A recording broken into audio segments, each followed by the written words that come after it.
Cheers. Hi, everyone. This is the Unearth podcast with Shelly Hughes. My name is Shelly Hughes. I'm the founder and CEO of Nolia Roots. And this is Irving. He is our mascot. And I have Julia Barge here, who is our brand manager, to help us with this very interesting conversation we're going to have today that might ruffle some feathers, but is very important to talk about. I wanted to dive into it with Shelly to talk about some skills that our ideal clients have and what skills that you can have when you are a client for an agency. So this is something I wanted to dive into with Shelly because we've had really great clients who we found really good traits in that we'd like to dive into. And even, what is it like working with a client that maybe has never worked with a marketing agency before? They don't really know what they're getting themselves into. So we sort of want to give some like tips, tricks, and some experiences that we've had to talk about, what you can do to be a great client. Yeah. And I certainly think being a client is a learned skill. Absolutely. So many business owners, they do things in-house for so long.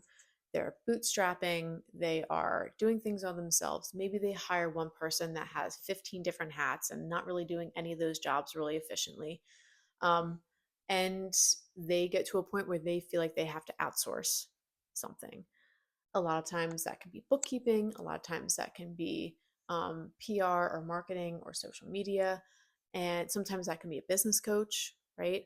And there are certainly some specific skills that good clients have that you can tell the clients who have worked with an agency before versus some that have not worked with an agency before, which is absolutely okay. And I think we've done a really good job of laying out some of those expectations very early on in client relationships so that they feel fully prepared of, yes, clients have expectations of us. They're paying us good money to give them a certain end result, but we also have expectations of them. And I think that's something that we can go over a little bit today of what are some of those skills that make someone a good client. Yeah. So I guess, Shelly, what with clients that you've worked with, some of your favorite clients that you've had or that we've had, what traits have you looked for that you found that have really struck out to you, that really helped you get the job done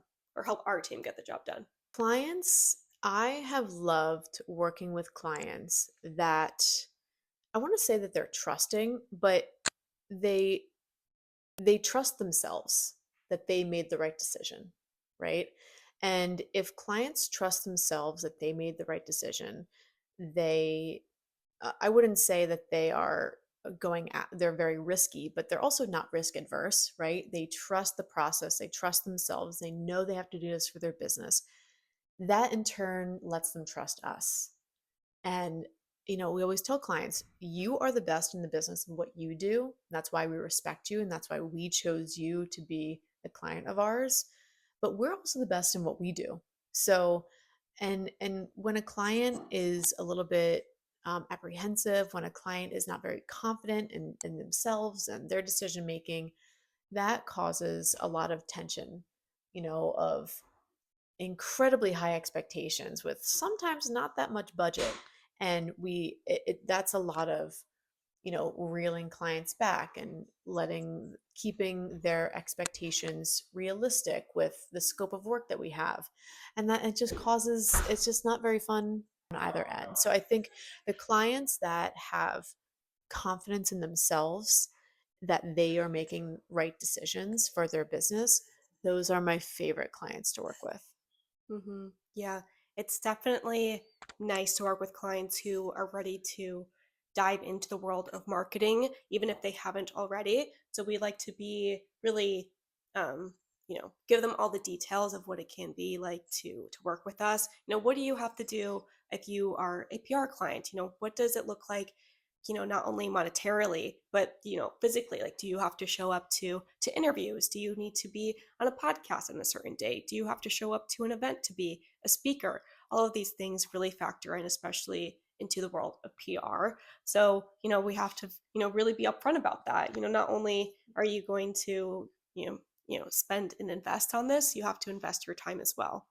Yeah, I think that's a very good point. And, I got this from a good friend of mine who also runs a PR agency. Is she always said, if we're doing our job right, our client is working harder than us, right? For PR specifically.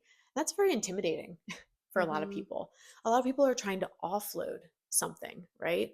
But there are some services that our clients can be more hands off, if it's digital advertising, something like that.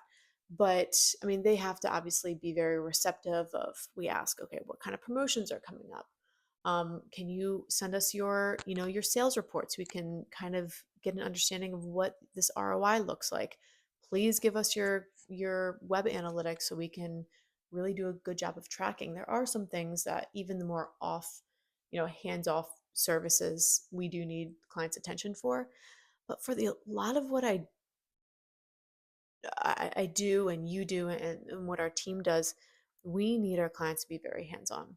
Mm-hmm. So if it's social media, we need them to be the visionary of, what is your main message? What are you trying to put out into the world?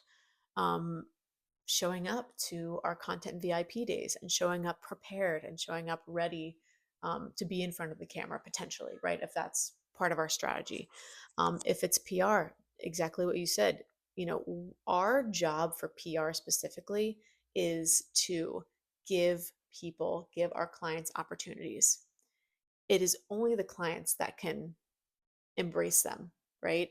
Yes, of course, we can write up, a potential byline or an article, kind of ghostwrite it for the client, get their approval. Absolutely. But for some of the interviews, for some of the opportunities that really make a difference, being a speaker at a panel event, showing up for a TV opportunity, really showing up for a digital interview, like a podcast, like you said, a strategic partnership where we have to have them show up for an event and show their face.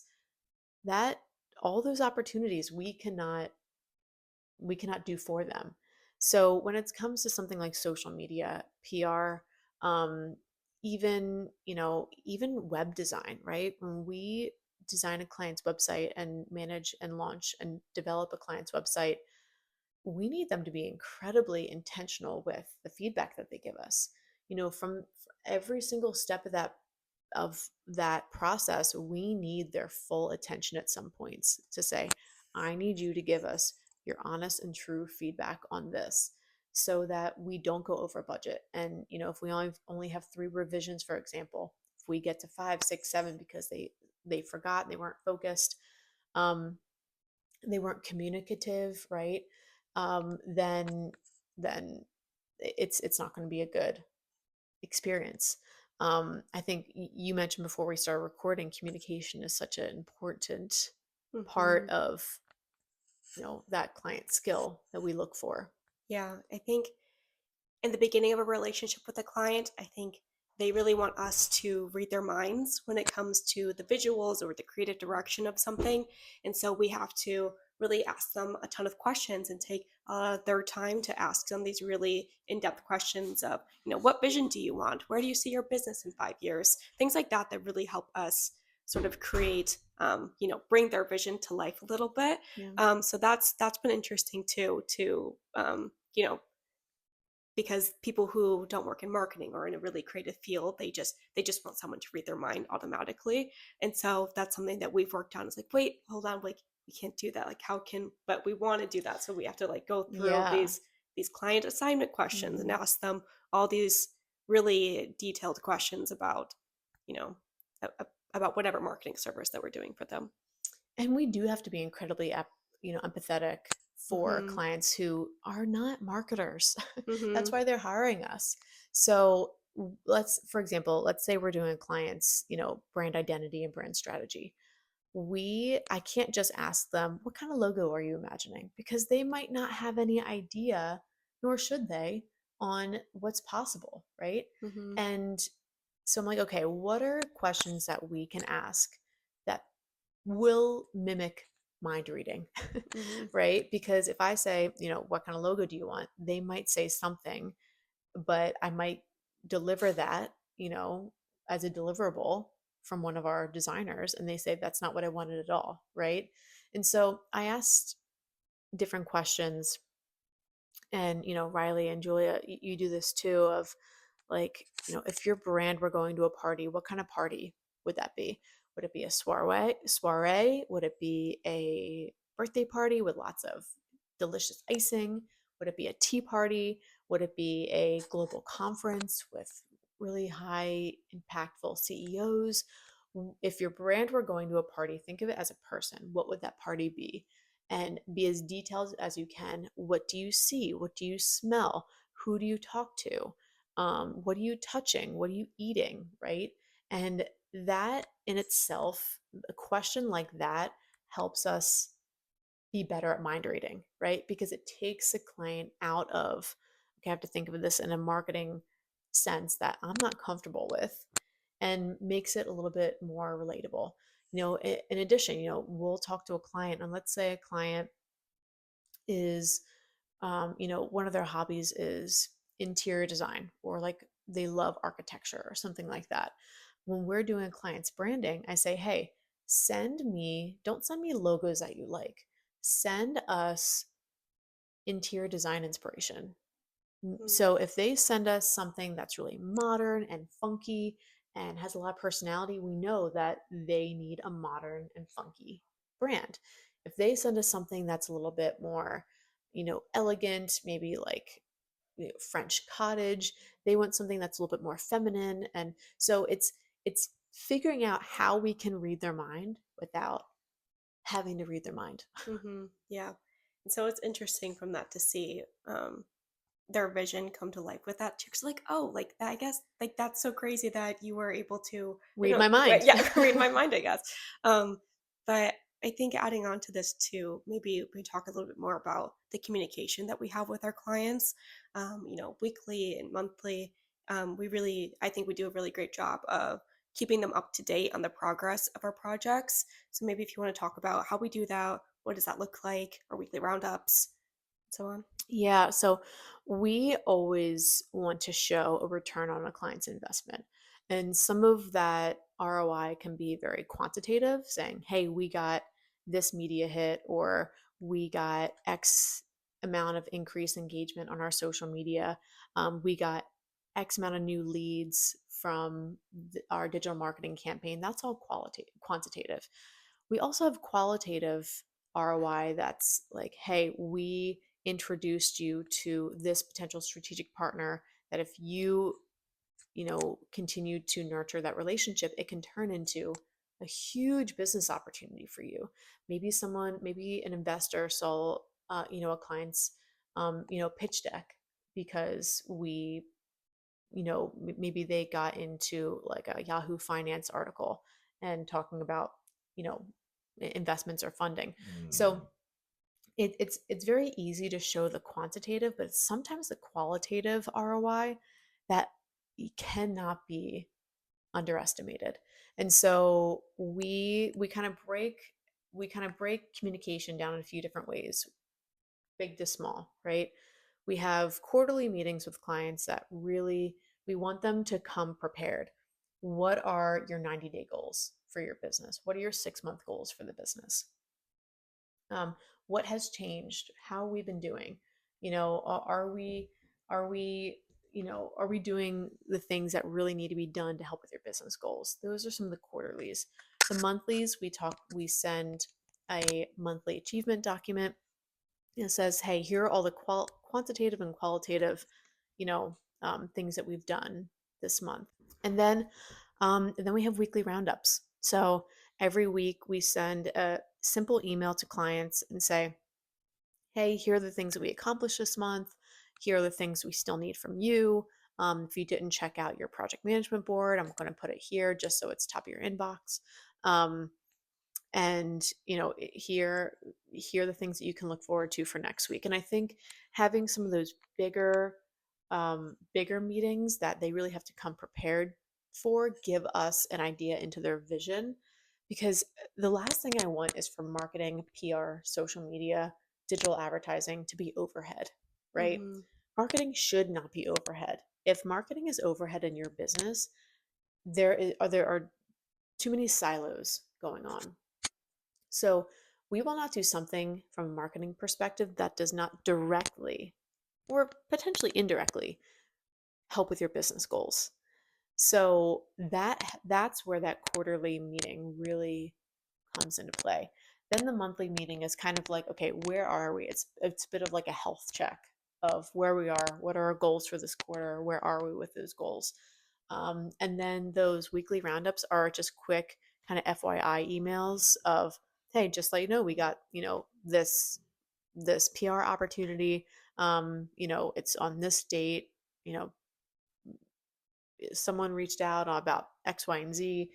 It's more of those like quick Hmm. FYIs. Yeah.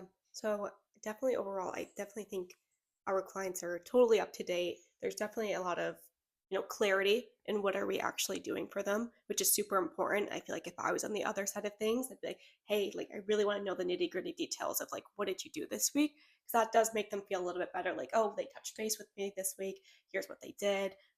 Just to feel a little bit more a part of the process too, especially if maybe you are in a more hands off service like digital marketing or something with ads. You still want to know what's going on. Um, and even so, I'd love to talk about processes and how we're always changing our systems or social media processes for our Mm. clients to make sure that everything that we do really works for them. So, Shelly always likes to say, we don't want to throw spaghetti against the wall and just see what sticks. We really want everything to be super intentional and work really well for clients and whatever that we're doing for them. So maybe if you want to talk about some examples that we've or experiences that we've had before when we've had to change things up to make things work better and how we had the mindset of really making everything super intentional and I guess yeah, just work better for clients and ourselves. Yeah. So, as most business owners know, custom services, custom products are very hard to scale. So, we do try to have this kind of these guardrails on how can we make things as least customized as possible, knowing that that's probably going to change. Mm-hmm. Every client is different. Every client communicates differently. Every client has different kinds of challenges, and it's our job to show up where they are and how they need us. So, yeah, just as an example, we manage clients' social media platforms. And we have content VIP days where we go in and shoot a lot of content with the client. We might do some in house production, but I always want to check in because social media, especially if we're posting 5 days a week, we're doing a bunch of stories, we're really engaged in their social media. It can be very overwhelming for a client who knows that social media is so impactful for their brand, but that's just not their zone of genius and Mm-hmm. it exhausts them sometimes. So I always ask myself and I ask you guys and I challenge you guys, how can we make this easier for them? And so, in the very beginning, so when we just onboarded a social media client a few months ago and I said, look, this is the process today. I need you to tell me the moment it doesn't work anymore. Mm-hmm. The moment. Because I've had clients in the past where, I think it was before you were around, but we would have clients where, they were giving us good feedback, good feedback, good feedback, and then all of a sudden things just crashed and burned and they said, I never thought that I could. I asked them what happened, like why didn't you tell us this wasn't working? I asked you if this wasn't working, and they would say, oh, I didn't want to bother you, or I didn't feel like I could really tell you that something wasn't working. And so extreme ownership, I look back on me and how I do my process and how I train you guys to talk to clients, and I say, okay, we have to be incredibly clear and repetitive. If something is not working, tell us early, because the last thing that we want is for them to have a bad experience because they felt like they couldn't speak up. So for the social media client, for example, a lot of times we do 90-day cycles, and we were kind of getting the feeling that they might have been getting potentially a little bit overwhelmed and a little bit confused. And so many times in the process, I said, hey, what will help this? Do you want to switch it to 30-day cycles? Do you want to look at this a little bit differently? The project management board, and even though as a business owner, I want things to be very structured and unchanging. That's not reality for marketing because I want this to be a luxurious experience for clients and just customization and personalization just comes with that. Yeah, and it's super important. I think that kind of comes down to us being able to transition and being really open to, you know, critical feedback. It's super important, I think, personally and professionally, to be really open to that, or constructive feedback, I guess is what I meant. Yep. But so that's, I'm always, I think, me personally, and then also us as a team are really open to, changing things so it makes it better for us and for the other person, so for the client. And being really open with your communication, that's definitely a top trait that I find for clients that's super important. Without, we love hearing that, oh my God, that looks great. But hearing that so often, you kind of get the feeling like, okay, something's off. Like Yeah. you're being a little bit too nice.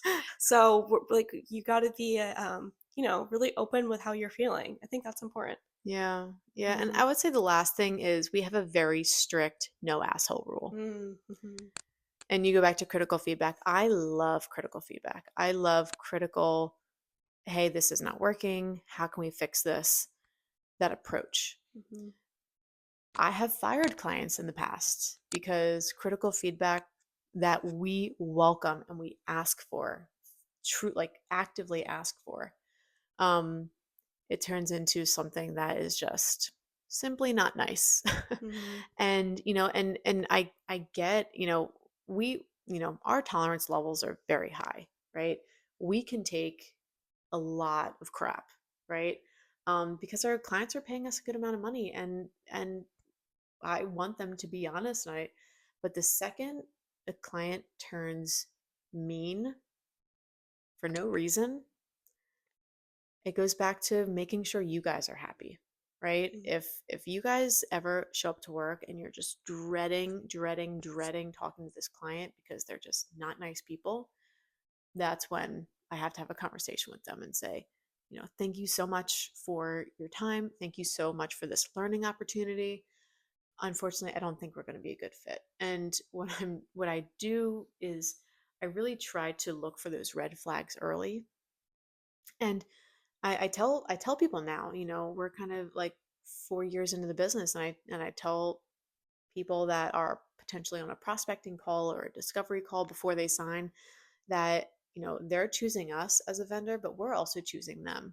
Because if I choose the wrong client for the business, that can put a huge anchor onto you guys, your time, your mental energy, your creative energy, and it's just not worth it for us. So, they might be a perfect client for another agency. So, I always try to interview people just as they're interviewing us, because the last thing I want is for them to have a bad experience and for us to have a bad experience when I can kind of see what those red flags early, and potentially, you know, usher them to another agency that would thrive off of, that specific kind of energy. Mm-hmm.